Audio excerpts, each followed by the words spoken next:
নমস্কাৰ বন্ধু বান্ধৱীসকল সকলোকে স্বাগতম জনাইছোঁ আমাৰ চেনেলৰ অন্য এটা ভিডিঅ'লৈ। বন্ধু বান্ধৱীসকল, যদি আপোনালোকৰ অৰুণোদয় আছে তেনেহ'লে কেইটামান চৰকাৰৰ ফালৰ পৰা নিয়ম দিছে। কি নিয়ম দিছে আমি এই ভিডিঅ'টোত সম্পূৰ্ণকৈ চালে গম পাব। আৰু ইয়াতে লিখিছে আপুনি অৰুণোদয় নতুন নে পুৰণি হিতাধিকাৰী, আৰু পুৰণি হিতাধিকাৰীসকলে ধন পাবলৈ কৰিব লাগিব নিয়ম, কিছুমান নিয়ম আছে, আৰু নতুনসকলৰ বাবেও আছে নিয়ম। এতিয়া আমি চাই লওঁ কি নিয়ম দিছে। আপুনি অৰুণোদয় নতুন নে পুৰণি হিতাধিকাৰী। পুৰণি হিতাধিকাৰীসকলে ধন কণ্টিনিউ পাবলৈ কৰিব লাগিব এই কাম। নতুনসকলৰ বাবেও আছে নিয়ম। অৰুণোদয় আঁচনি লাখ লাখ হিতাধিকাৰী শীঘ্ৰেই আপডেট কৰক KYC। মানে আপোনালোকৰ বেংক একাউণ্ট যদি KYC লাগি আছে তেনেহ'লে KYCটো আপোনালোকে ঠিক কৰি ল'ব লাগিব। KYC আপডেট নাথাকিলে আপোনাৰ একাউণ্টত নোসোমাব ধন। যদি KYC আপোনালোকৰ লাগি আছে তেনেহ'লে আপোনালোকৰ একাউণ্টত ধন নোসোমাব।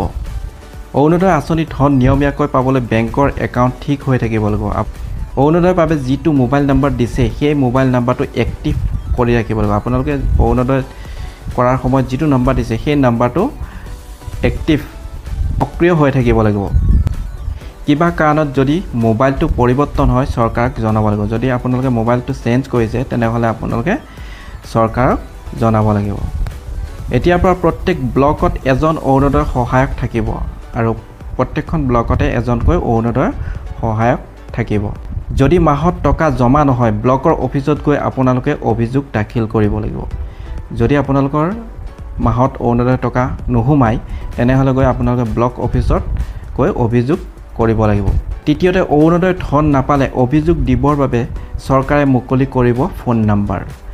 যদি আপোনালোকে অৰুণোদয় ধন নাপায় তেনেহ'লে চৰকাৰে এটা ফোন নম্বৰ দিব, সেই ফোন নম্বৰত আপোনালোকে কল বা মেছেজ কৰিব লাগিব। আৰু এই ফোন নম্বৰটো হৈছে 1800202626। আৰু এই ফোন নম্বৰটো ফোন কৰি বা মেছেজ কৰি দিব পাৰিব অভিযোগ। আৰু পুৱা 10 বজাৰ পৰা 6 বজালৈ ফোন কৰিব পাৰিব এই নম্বৰত। ৰাজ্যৰ বিত্ত বিভাগে মুকলি কৰিছে এই হেল্পলাইন নম্বৰ। ভিউৱাৰ্ছ, মুখ্যমন্ত্ৰী মহোদয়ে কি কৈছে আমি শুনো আহক। আপোনালোকক মই দুটা অৰুণোদয় আঁচনিৰ বিষয়ে ক'ব খুজিছোঁ।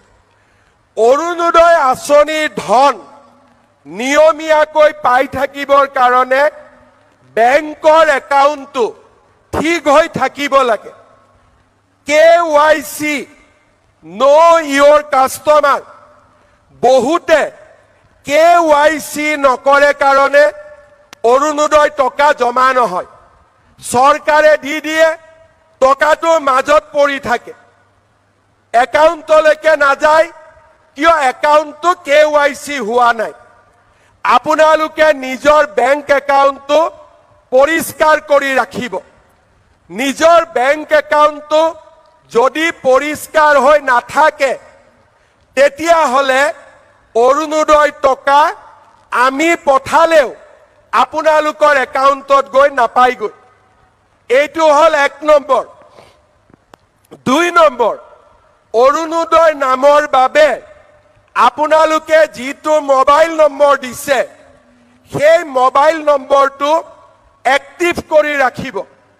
কিবা কাৰণত যদি মোবাইলটো পৰিৱৰ্তন হয় চৰকাৰক জনাব, তেতিয়া আমি নতুন নম্বৰটো আমাৰ লিষ্টত সোমাই ল'ম। তৃতীয়তে, আজিলৈকে আমাৰ কোনো অফিচাৰ নাছিলে। অৰুণোদয় নাপালে আমি ক'ত যাম? এতিয়াৰ পৰা প্ৰত্যেক ব্লকত এজন অৰুণোদয় সহায়ক থাকিব। যদি মাহত টকা নাহে ব্লকৰ অফিচত গৈ আপোনালোকে অভিযোগ কৰিব পাৰিব। তৃতীয়তে, এটা আমি ফোন নম্বৰ দিম আপোনালোকক। যদি ব্লকত যাবৰ কাৰণেতো কষ্ট হ'ব গাঁৱৰ পৰা, এই ফোন নম্বৰটোতো আপোনালোকে ফোন কৰি ক'ব পাৰিব যে মোৰ নাম অমুক, মই অৰুণোদয় পাই আছিলোঁ, যোৱা মাহত অৰুণোদয় টকা সোমোৱা নাই। তেতিয়াহ'লে আমি লগে লগে এই অৰুণোদয়ৰ একাউণ্টটো চেক কৰি আপোনালোকক ঠিক কৰি দিম। সেই কাৰণে অৰুণোদয় যিটো নম্বৰ আপোনালোকে বাতৰি কাকত বা টিভিত পাব যদি কোনোবা মাহত অৰুণোদয় নাপায় লগে লগে আপোনালোকে আমাক জনাব আৰু এটা মই কথা ক'ব খোজো মানুহ মানে মৰণশীল ধৰি ললো মোৰ মাৰ নামত মোৰ আইতাৰ নামত অৰুণোদয় আছে কিবা কাৰণত আইতাৰ মৃত্যু হ'ল বুৱাৰীয়েতো অৰুণোদয়টো পাব লাগিব কাৰণ একাউণ্টটো আইতাৰ নামতহে আছে এই নম্বৰটোত আপোনালোকে ফোন কৰি দিলে যে মোৰ শাহুমাৰ মৃত্যু হ'ল এতিয়া অৰুণোদয়টো মোৰ নামত দি দিয়ক সেইখিনি কামো আমি আপোনালোকৰ কাৰণে কৰি দিম যাতে পৰিয়ালটো অৰুণোদয়ৰ পৰা বঞ্চিত হৈ থাকিব নালাগে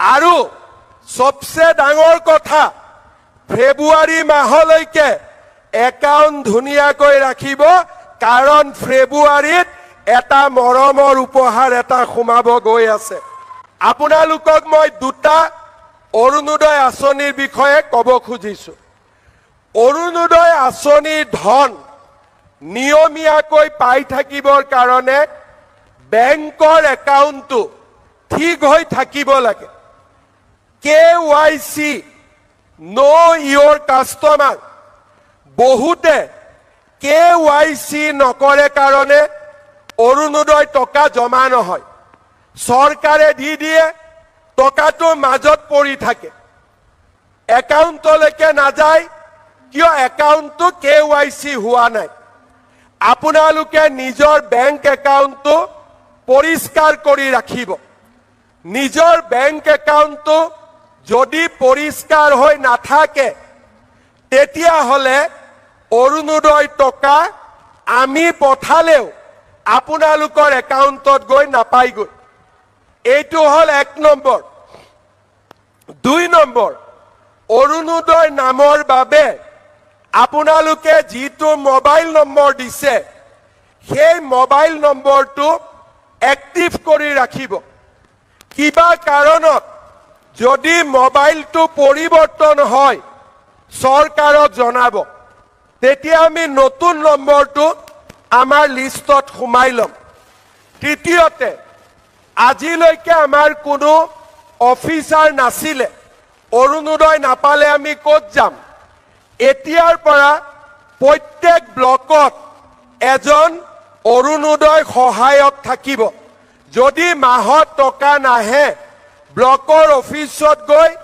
আপোনালোকে অভিযোগ কৰিব পাৰিব তৃতীয়তে এটা আমি ফোন নম্বৰ দিম আপোনালোকক যদি ব্লকত যাবৰ কাৰণেতো কষ্ট হ'ব গাঁৱৰ পৰা এই ফোন নম্বৰটোতো আপোনালোকে ফোন কৰি ক'ব পাৰিব যে মোৰ নাম অমুক মই অৰুণোদয় পাই আছিলোঁ যোৱা মাহত অৰুণোদয় টকা সোমোৱা নাই তেতিয়াহ'লে আমি লগে লগে এই অৰুণোদয়ৰ একাউণ্টটো চেক কৰি আপোনালোকক ঠিক কৰি দিম